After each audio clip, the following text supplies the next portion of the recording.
She said it loud enough for the three people around her to hear, which meant loud enough for me, too. Whose +1 do you think he is? Victoria Calloway glanced at my suit the way a person checks a price tag they already know will disappoint them. Her voice carried the particular assurance of someone who had never once been on the receiving end of that tone. That jacket's been to more funerals than this gala has guests. The woman to her left covered a smile. The man to her right said nothing, but his silence confirmed the joke had landed where it was aimed. I was standing beside the silent auction table with a glass of water in my hand and a bid paddle I hadn't used yet. The suit was navy blue, bought in the spring of 2018 for Claire's youngest sister's wedding. It still fit. The lapels were slightly out of fashion. I had not thought to replace it because suits were not the kind of thing I thought about very much. I looked at Victoria Calloway for a moment. She had already moved on to examining one of the framed architectural sketches on the display wall, dismissing me before I'd had the chance to respond or not respond. I set the water glass down on the table and walked back to my seat. My daughter Nora was 12 years old and already pretending to text someone while actually drawing in the small notebook she kept in her clutch. She had seen it. I could tell because she was drawing with the concentrated energy she applied specifically to things she was trying not to feel. If you're enjoying this story so far, don't forget to hit the like button and subscribe. Drop a comment telling me where in the world you're watching from. I love hearing from you. Nora and I had arrived at the Metropolitan Arts Council Gala at 7:15 on a Friday evening in October. She had asked to come. Not because 12-year-olds typically ask to attend charity fundraisers in Midtown Manhattan, but because the gala's program listed 3 architectural drawings from the permanent collection of the council's youth education wing, 2 of which she had studied in her design elective at school. She had printed the program from the website and kept it in the same notebook where she kept everything that mattered to her. I had said yes because her mother would have said yes. Claire had believed, with the specific conviction of someone who came from a family that understood what access meant, that a child who wanted to be in a room should be in the room. She had written that exact phrase in the journal she kept during the last 2 years of her illness, as though she were making a list of things she needed to make sure I remembered. The journal sat in the nightstand drawer on Claire's side of the bed. I had read it 3 times and memorized the parts one was most afraid of forgetting. We lived in a 2-bedroom apartment on the Upper West Side. Not a poor apartment, not a rich one, the kind that said a family had made considered choices about what mattered. The bedroom Nora had was full of architectural models she built from cardstock and cardboard, scaled structures with window placements she could explain in more technical detail than most adults I knew. She had her mother's intensity when she was interested in something, the way it stopped being a hobby and became a form of thinking. I worked 4 days a week as a bookkeeper for a nonprofit arts organization called the Carver Center, 7 blocks from where we lived. My colleagues knew me as careful, present, and unlikely to stay for drinks after the holiday party. I was home by 6 most nights. I made dinner. I helped with homework when Nora asked, which was becoming rarer now that she was 12 and had opinions about what constituted help. On Saturdays, we walked to the farmer's market on Columbus Avenue and argued about whether cilantro tasted like soap. She said it did. I had learned to agree. Claire had died in the fall of Nora's 4th year, a Sunday morning in November, the kind of morning that is ordinary until it isn't. Nora had been too young to understand the event and old enough that the absence took up permanent residence in her. She talked about her mother the way people talk about something they never want to make less present by overstating it. Carefully, and only when the situation exactly called for it. The Marsh Family Foundation had been Claire's idea and Claire's design, built from her family's inheritance with the help of an attorney and a long series of quiet conversations across the kitchen table over 18 months before she got sick. She wanted to give without a name attached. She said money that arrived without a person attached to it was harder to feel obligated to, and obligation was the thing she most wanted to remove from the giving. The foundation's trustee was listed in public records as a law firm. The grants went through a selection committee whose members I had never met in person. I reviewed their recommendations 4 times a year in a meeting that lasted 2 to 3 hours, approved or redirected accordingly, and signed nothing with my name on the front of the document. Over 11 years, the foundation had distributed $43 million in grants to individual artists, early-stage design and architecture firms, and arts education programs in public schools across 5 cities. I knew the amounts, the recipients, the impact reports. I did not know most of their faces. That was how Claire had wanted it, and I had not yet found a reason to want it differently. Victoria Calloway's firm, Calloway Design Group, had received one of the foundation's first major entrepreneurship grants in the amount of $1,800,000 9 years prior. She had been 27 years old, 2 years out of graduate school, with a small contract for a boutique hotel renovation and a proposal for a design-build methodology that the selection committee had scored in the top 3 of that cycle. The committee's recommendation had described her as unusually rigorous in structural logic and willing to rethink assumptions others accepted without question. I had approved it on a Tuesday afternoon, signed the authorization form, and moved to the next file. I had not connected the name on the program to the name in the file until approximately 4 minutes before Victoria Calloway made the comment about the suit. I had been reading the program's sponsor listing when I saw Calloway Design Group listed under Platinum supporters. I looked up and across the room and saw a woman speaking with the ease of someone for whom rooms like this had become familiar. She was in a dark green dress, and she moved through the crowd with a confidence that came from having built something real and knowing it. I spent a moment looking at the face of the person the committee had described 9 years ago, and I thought about the hotel renovation and the 37 projects that followed it, and the $300 million valuation the firm had reached in the preceding year, as reported in the quarterly impact review the foundation's attorney forwarded to me. Then she had looked at my suit. Victoria Calloway had started Calloway Design Group from that hotel renovation and leveraged it into a contract with a hospitality group in the Southeast, then used that to secure her first residential tower commission. She moved from there with the forward momentum of someone who had learned to read which door will open when you knock at exactly the right time. The work was good. I had read the impact reports carefully, and the work was genuinely good. She had given an interview the previous spring to an architecture trade publication in which she described the company's founding as the product of 2 years of scraping, of maxing out every credit line available to her, and of refusing to accept that the industry's gatekeepers were the final word on what her firm could become. The credit line she had maxed out had been repaid within 14 months of the foundation grant clearing. The publication had not known to ask the question that would have changed the shape of the story. I did not think she had lied deliberately. I thought she had, over 9 years of building something real from something that started partly as a gift, arrived at a version of events where the gift had become invisible to her. You work hard enough and long enough, and the thing you receive begins to feel like the thing you earned, because the work you did after was real and the results were yours in every subsequent sense. I understood that. I did not resent it. What I had not expected was to be standing in a room where she had been given her start and to have her look at me as though I were something that had wandered in through the wrong door. The Metropolitan Arts Council Gala occupied the 3rd floor event space of a building whose renovation, as it happened, had been Calloway Design Group's second major commercial contract. The plasterwork along the ceiling was original, cleaned and re-gilded as part of that project. The lighting had been redesigned. The proportions of the room had been preserved with care.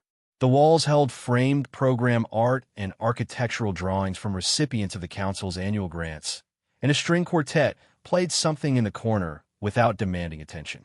Victoria moved through the room with 4 people adjusting their orbit to match hers.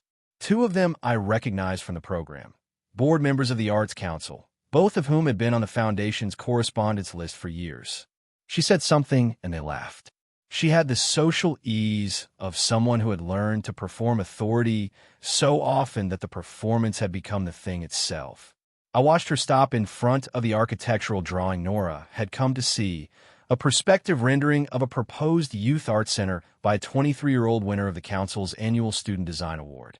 Victoria tilted her head at it, said something to the man beside her, and moved on without placing a bid.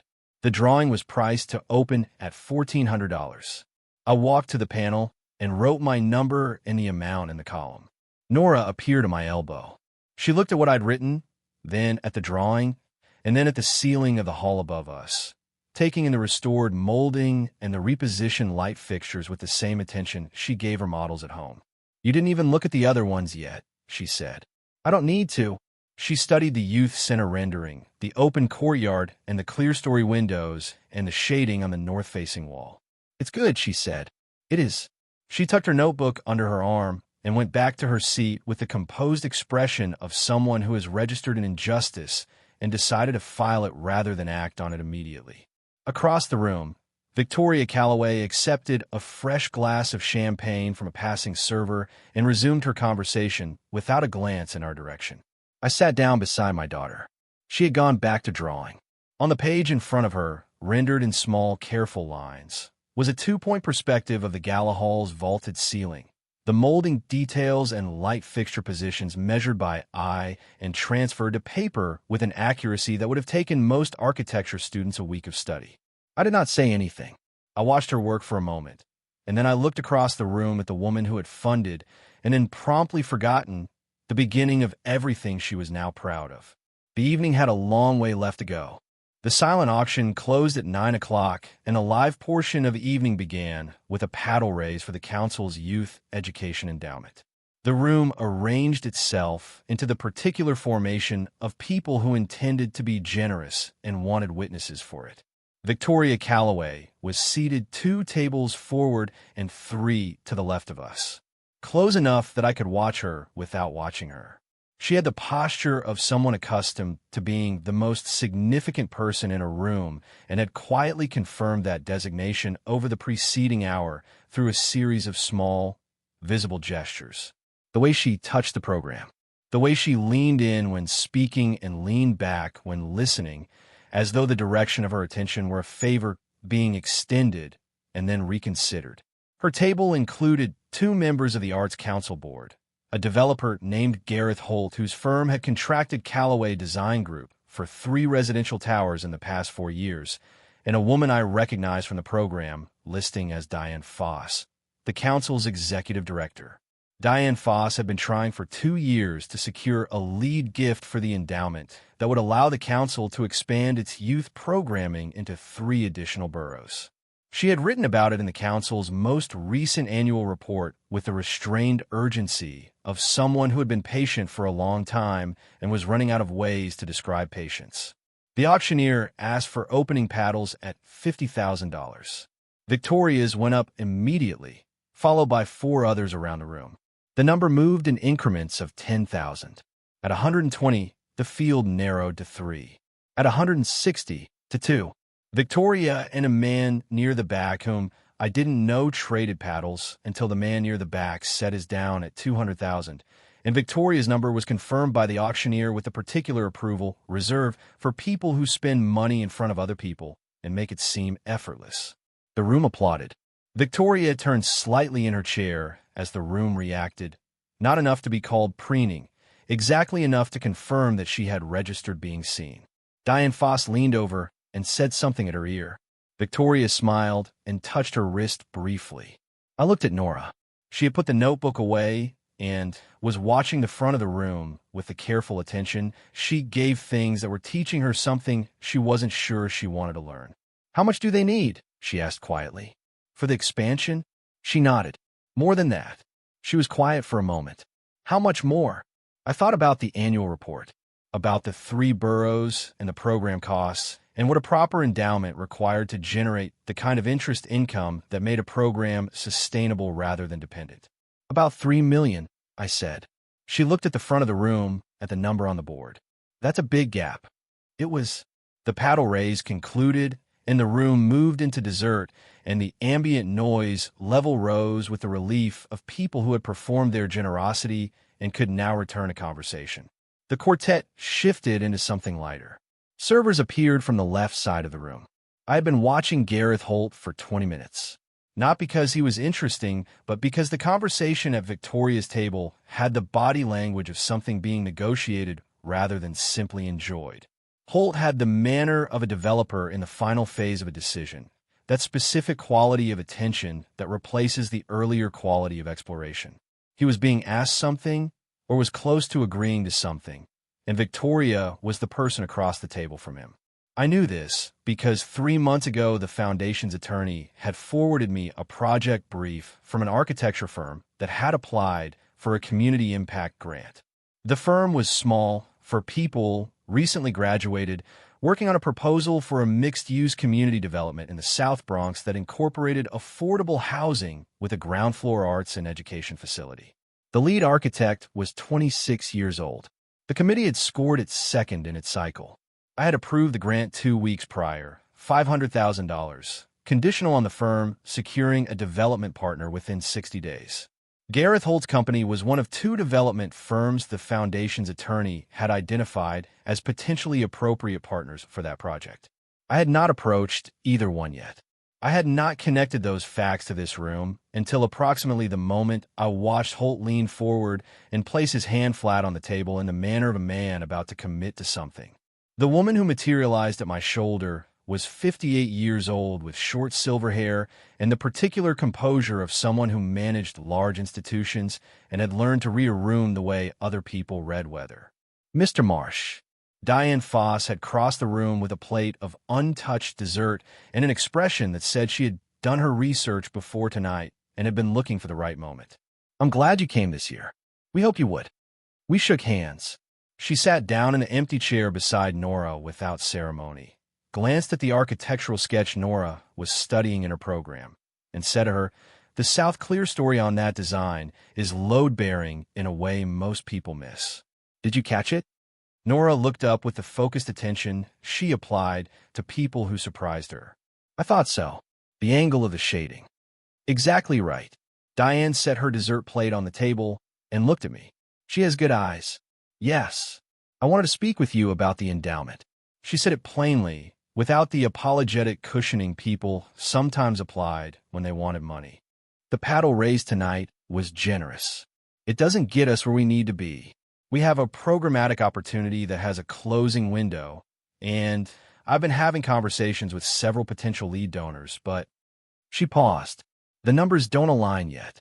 "I know," I said. She registered that with a slight stillness. "You've read the annual report." "Twice." Another pause, shorter. "What would it take?" I looked across the room. Holt had placed a pen on the table in front of him. Victoria was speaking. Whatever she was proposing, he was close to yes. "I need to make a phone call tomorrow morning," I said to Diane. "There's a project I've been watching that may be relevant to what you're describing. Give me until Monday." She looked at me for a long moment in the way of someone recalibrating a prior assessment. Then she nodded, picked up her dessert plate, and stood. "Monday," she said, and walked back across the room. Nora watched her go. "What project?" "One I think you'd like." She returned to the program sketch with the expression of someone filing the conversation for later review.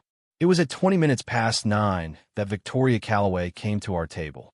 She arrived with Holt at her left shoulder and the expression of someone who had successfully concluded her evening's most important conversation and was now circulating through the remaining obligations before departure. She had the program in one hand. She was not looking for a specific destination. She was moving through the room the way powerful people move through rooms they have made themselves comfortable in, which is to say, without a specific direction and with the implication that every direction is acceptable because the room itself has been organized around them. She stopped when she saw the bid number on the silent auction sheet being transported by a council volunteer toward the results table. She looked at the number and then looked for the paddle that matched it. Mine was on the table in front of me. She looked at me with the faint recalibration of someone who has placed a person in one category and is now receiving minor evidence of a discrepancy. Not enough to revise the category. Enough to register the discrepancy and set it aside. "You bid on the Reyes drawing?" she said. "Yes." She tilted her head at the program, still in her hand. The Reyes drawing was the Youth Arts Center perspective, the one Nora had come to see. "Good piece. I almost put a paddle on it earlier." She said it with the easy authority of someone whose taste was a credential. "You walked past it," Nora said. The statement arrived without heat, delivered in the clear, factual register of a 12-year-old who had decided to be honest rather than polite. Holt glanced at her. Victoria's expression moved through something very briefly before settling into the smooth surface of someone who does not take posture notes from children. Your daughter, she said to me.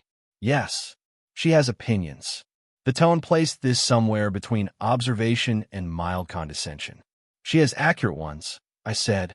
Victoria looked at me with the expression of someone who had expected the conversation to stay in the lane she'd opened and found it hadn't. She was about to redirect it. I could see the shift coming when a man appeared at the edge of our table from the left. He was 64 years old, wore a dark gray suit with a tie that had been loosened sometime in the last hour, and moved with the slight unhurry of someone who had spent many decades deciding what required speed and what did not.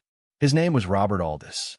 He had been the Marsh Family Foundation's founding attorney, the one who had helped Claire structure the Giving vehicle in the 18 months before she got sick, the one who had sat with me in his office on a gray February morning 6 weeks after the funeral and explained very carefully and without rushing what the trust documents meant and what I was now responsible for. He had been at the gala.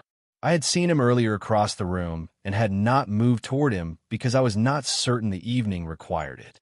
He looked at me first, the look of a man confirming something he had suspected and is not certain whether to be relieved or alarmed, and then at Victoria, and then back at me with the particular expression of someone calculating in real time whether to speak or hold. Daniel, he said. Robert.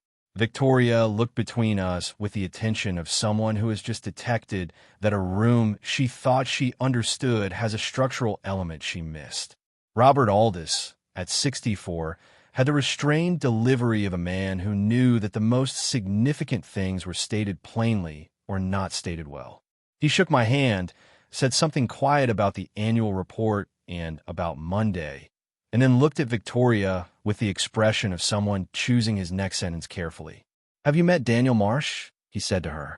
The question was not conversational. It had the quality of a door being opened that could not be unopened. We've exchanged a few words, Victoria said.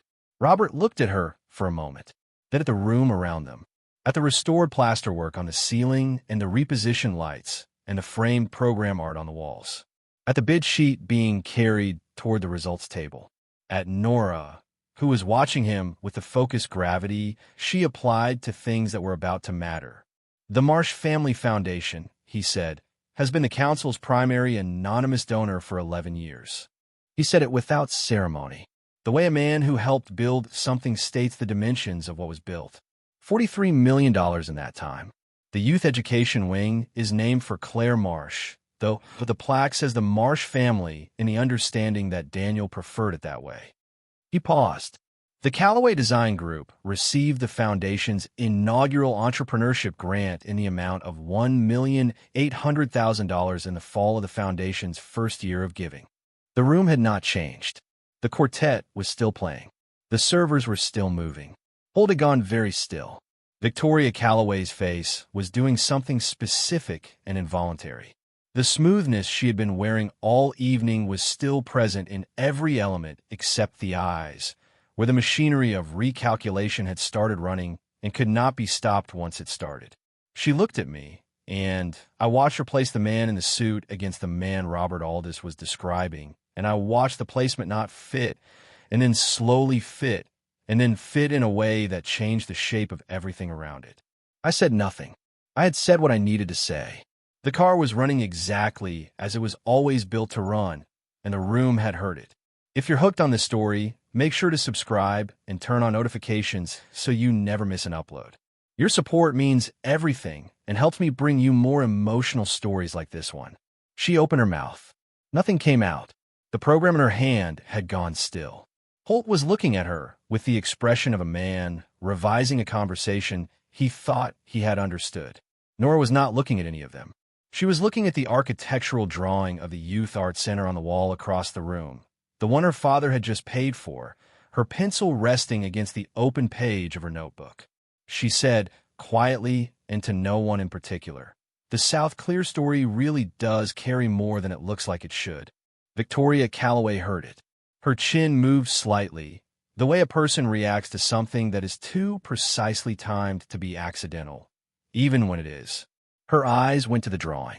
She was still standing at our table with the program in her hand and the full weight of 11 years pressing down on an evening she had thought she understood completely. Robert Aldous excused himself with the brevity of a man who knows when a thing has been said and what comes next is not his to manage. Victoria stood in the silence that followed his departure for 3 full seconds before she said, in a voice that had lost its carrying quality and was now doing the harder, smaller work of honesty, "I didn't know." I looked at her. She meant the grant. She meant the origin of the thing she had built. She meant, somewhere beneath that, the suit. "I know," I said. She had 4 words that had not yet been assembled into a sentence, and I watched her try twice to find the order of them, and fail, and then stop trying. Nora closed her notebook. The evening had arrived at the place it had always been heading. She called the next morning at 8:47.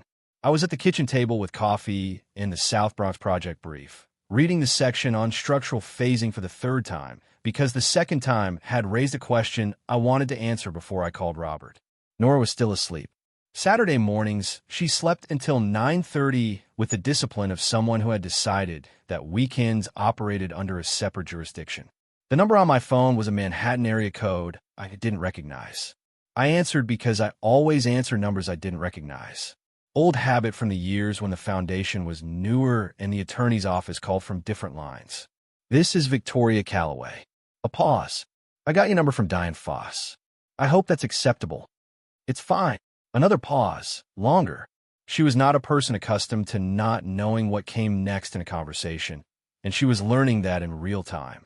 "I want to apologize," she said, "for what I said last night about your suit." She stated it directly, without softening it into something easier to deliver. I gave her credit for that. It was unkind, and it was wrong, and I said it in front of your daughter, which made it worse. I looked at the project brief in front of me, at the rendering of the ground floor arts facility, the wide windows, and the community entrance on the south face. "Yes," I said, "it did." She absorbed that. "I've been sitting with the rest of it since last night." The grant. What Robert said. Another pause. "I've told the story of how I started the firm probably 200 times. Press interviews, panels, mentorship talks. I always said I maxed out every credit line I had and refused to take no for an answer." Her voice had the quality of someone dismantling a structure they built carefully and lived in for a long time. "I didn't lie deliberately. I think I just stopped remembering." "The work you did after was real," I said. She was quiet. "That's a generous thing to say. It's an accurate thing to say. The committee doesn't fund potential. It funds evidence. You had evidence at 27. What you built afterward is yours." A longer silence. Outside the kitchen window, the Saturday morning was doing what October mornings did in New York, bright and cold and indifferent to whatever was happening inside the buildings it illuminated. "Why anonymous?" she asked. 11 years. $43 million. Why does nobody know your name?" I looked at the coffee in front of me, at the chair across the table where Nora sat for breakfast, the one with the small scuff on the back left leg from the time she'd leaned it against the radiator in 4th grade. "It was Claire's idea first," I said. "She wanted the giving to land without the weight of gratitude attached to it. She thought gratitude changed the relationship between the giver and the work, made people careful in ways that worked against the work." I paused. After she died, I kept it the same way because it was hers and because I found out she was right. Victoria didn't say anything for a moment. When she did, her voice had lost the last of its carrying quality from the night before and was doing the thing voices do when the person using them has arrived somewhere they didn't expect to arrive. "She sounds like she was extraordinary. She was thorough," I said. That was the thing most people didn't see right away. She was the most thorough person I've ever known. Nora appeared in the kitchen doorway in her socks and an oversized sweatshirt, hair still carrying the shape of sleep. She looked at me on the phone and at the project brief on the table and made the silent calculation of a 12-year-old deciding whether to come in or wait. She came in. She went to the cabinet and got a bowl and the cereal and sat down across from me and poured without sound, giving me the courtesy of the conversation while being present for it.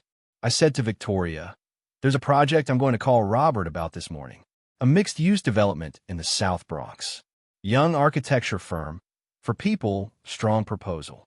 They need a development partner within 60 days. A beat. Gareth," she said, Not a question. She was already thinking. He was close to something last night before you came to my table. I don't know what it was. A hotel conversion in Midtown. Nothing that requires his full attention. Another beat, shorter. Send me the brief. I looked at Nora. She had stopped moving her spoon and was reading the project brief I had left open on the table, turned so she could see it from her side. She was on the structural phasing section. Her eyes were moving the way they moved when something interested her technically. I'll send it today, I said. Victoria said, Mr. Marsh. She stopped. Tried again. Daniel, I want to say something, and I want to say it plainly. The deliberateness in her voice was the real kind, not the performed kind she had been using the evening before. The person who wrote that grant proposal 9 years ago was scared and certain in equal measure and had no idea whether any of it would work. The foundation saw something in that. You saw something in that, and you never asked for anything in return, not even to be remembered correctly. She paused. I would like to remember it correctly going forward. I said, that's enough. She said, is it? Yes. We agreed she would call Gareth Holt. I would call Robert. We would have a conversation the following week about the South Bronx project. She would come to that conversation having read the full proposal and not just the summary.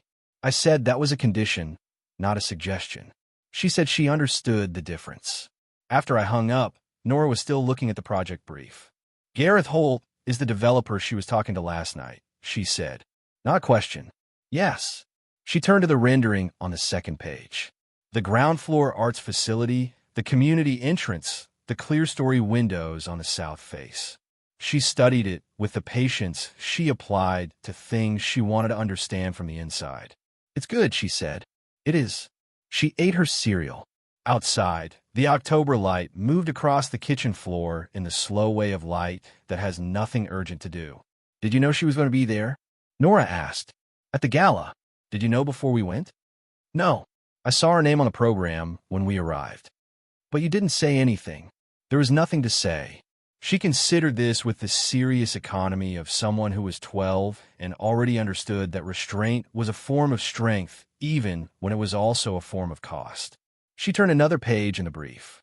The south-facing windows on the arts floor. If they're using passive solar for heating that space, the angle needs to account for the winter sun position or they'll lose 30% of the gain in December and January.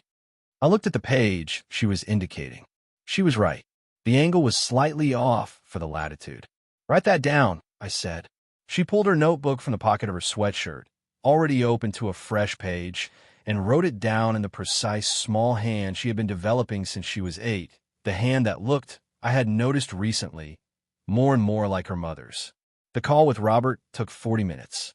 The call with the lead architect of the South Bronx project, a 26-year-old named Carmen Reyes who shared a last name, but no relation to the student designer whose drawing now leaned against our hallway wall, took another 30. Carmen Reyes asked 4 structural questions and 1 financial one and laughed once, a sharp surprise sound, when I told her the timeline was not a problem. By 11 o'clock on a Saturday morning in October, the pieces were in the positions they needed to be in. Not resolved. In position. That was the thing about the kind of work Claire had designed the foundation to do. It never resolved into a final state. It stayed active, the way an engine stays active, converting what it received into motion and releasing the result into the world without requiring credit for the direction the motion took. 3 weeks later, Gareth Holt signed a development partnership agreement with Carmen Reyes's firm. Victoria Calloway's company was retained as lead design consultant on the project. The Arts Council received a foundation grant of $2,900,000 toward the endowment, which combined with the paddle raise from the gala brought them to within $40,000 of their expansion target, which Diane Foss covered from her discretionary board fund on a Tuesday morning while eating lunch at her desk. None of these things appeared in any press release attached to my name. Victoria came to the apartment once on a Wednesday evening in early November to review the South Bronx design documents with Carmen Reyes, who had asked if she could use our kitchen table because her own office was too small for 3 people and a set of structural drawings. I had said yes before I fully understood I had agreed to host a design meeting in my kitchen. Nora sat at the table across from both of them for 45 minutes before anyone asked her to leave, and no one did ask because 20 minutes and she had identified the solar angle problem, and Carmen had looked at Victoria, and Victoria had looked at Nora, and then both of them had looked at me with the expression of people revising an assessment and finding the revision overdue. When they left, Nora stood at the window watching their coats disappear down the street below and said, she apologized to me. When you're getting water. She said she was sorry for what she said at the gala. Nora turned from the window. She didn't make it about her. No, she just said it was wrong and that my dad deserved better. And then she asked about the solar angle thing and didn't treat it like I was being cute. She paused. I think she meant it. I think so too. Nora looked at the structural drawings still spread across the kitchen table. The South Bronx project in its current form, a building that did not yet exist and would. Mom would have liked this, she said. I looked at the drawings. At the ground floor arts facility and the community entrance and the clear-story windows that would now be angled correctly for winter. At the name in the title block, Carmen Reyes, 26 years old, for people in a firm, a grant approved on a Tuesday afternoon after a careful read of evidence. Yes, I said. She would have loved every bit of it. Nora picked up her pencil and went back to work. So did I. Thank you so much for watching until the end. If you love this story, check out the other videos on your screen now. I think you'll really enjoy them. And don't forget to subscribe if you haven't already. See you in the next story.